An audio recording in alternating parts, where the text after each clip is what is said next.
Сәлем достар, Ассалема арнасына қош келдіңіздер. Сіздермен бірге мен Ақжарқын.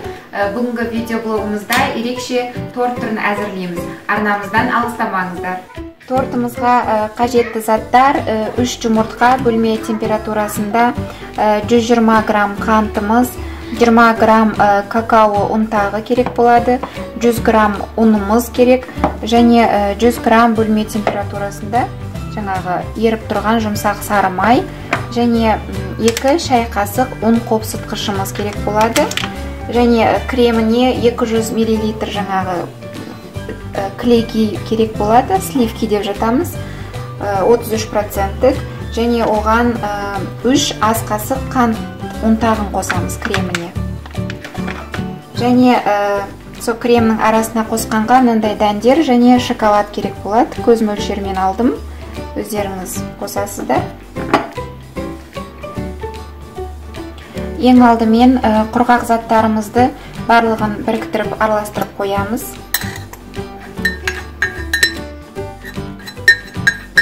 Яғни ұнымызды,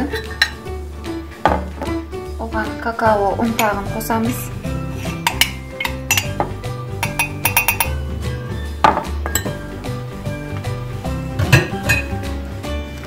Және 2 шай қасық ұн қопсытқышымызды қосып,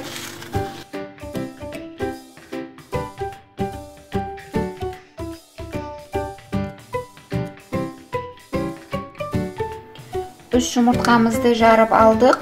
Оған 120 грамм қантымызды салып,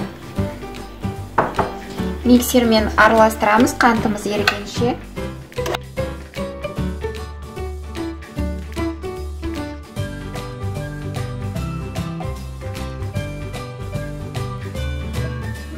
Қантымызды ертіп алдық. Жұмыртқамызбен енді осыған сары майымызды саламыз. Тағы да миксерлеп жібереміз.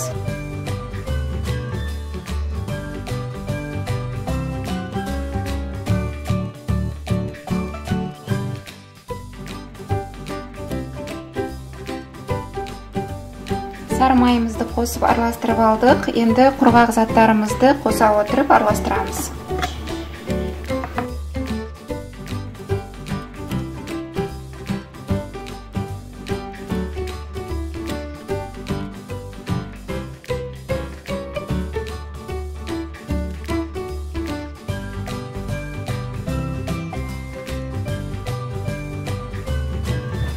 Мінеки тортымыздың жаңағы қамырын дайындап алдық. Коржы енді формамызға құямыз.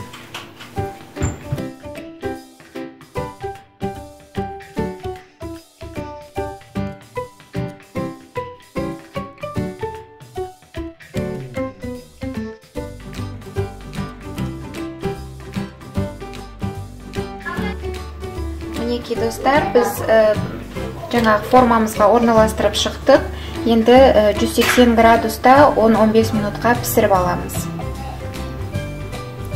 Мінеки достар, біздің тортымыздың коржы дайын болды. 15 минутта пісті. Сондай жұмсақ, өте нәзік корж. Енді біз қазір мына пергамент қағазынан аударып аламыз.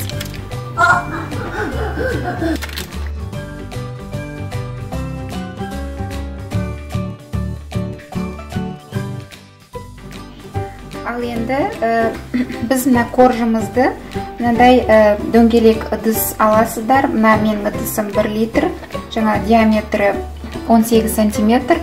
Осыны жаңағы өлшеп аламыз. Өлшеп дөңгелектеп кесіп коржымызды дайындап қоямыз. Бұл дөңгелек жаңағы бетіне жаққанға керек болады.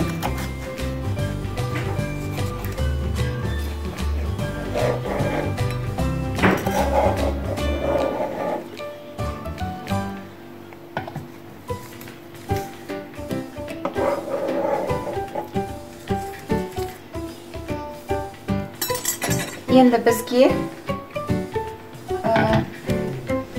мынадай арнайы жаңағы тағамдарға арналған салафан, пищевой пленка деп айтады.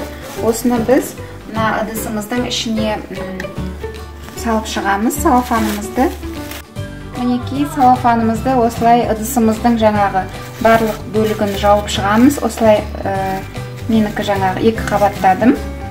Енді біз осы ыдысымыздың ішіне мына корждарымызды кесіп, қазір орналастырып шығамыз.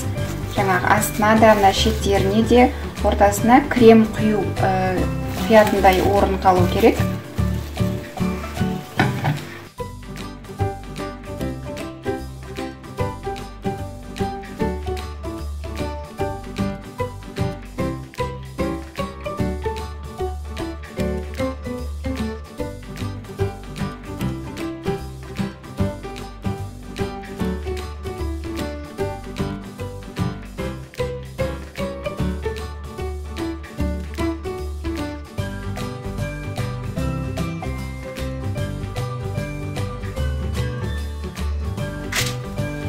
Мінекей достар, біз ыдысымызға орналастырып шықтық, осылай ортасын ойық қылып, және бізде кішкене коржымыз артылды, яғни сіздер мынадан кішкене сәл үлкенірек дөңгелек ыдысқа да жасасаңыздар болады, өйткені коржымыз жетеді.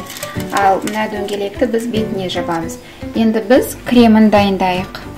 Мінекей достар, біз 200 мл жаңа кілегейімізді, сливкемізді дайындап алдық. Бұл өте суық күйінде араластырамыз. Қазір біз тоңазытқыштан шығардым. Және осыған 3 ас қасық қант ұнтағын қосамыз.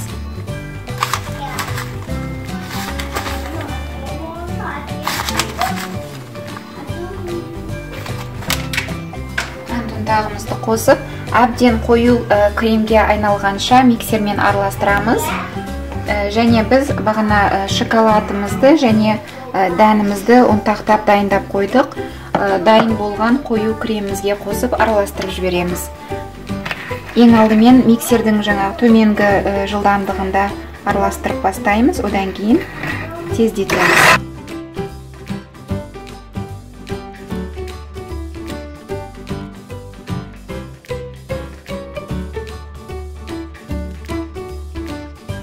Мінекей достар, жаңағы кілегейіміз осындай қою кремге айналды. Енді біз дайындап алған дәніміз бен шоколадымызды салып, тағы бір рет араластырып жібереміз.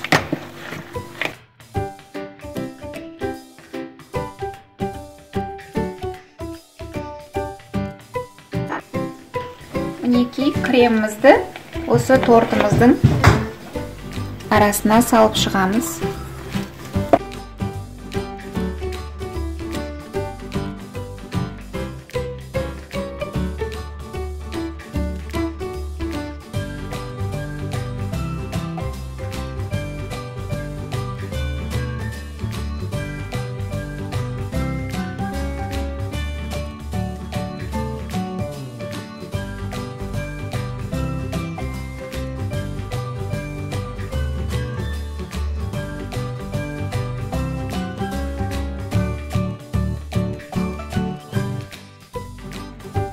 Тоңазытқышқа 6 сағатқа салып қоямыз тортымызды. Мінекей достар, тортымыз 6 сағат тоңазытқышта тұрды. Енді тортымызды ашып тарелкамызға орналастырайық.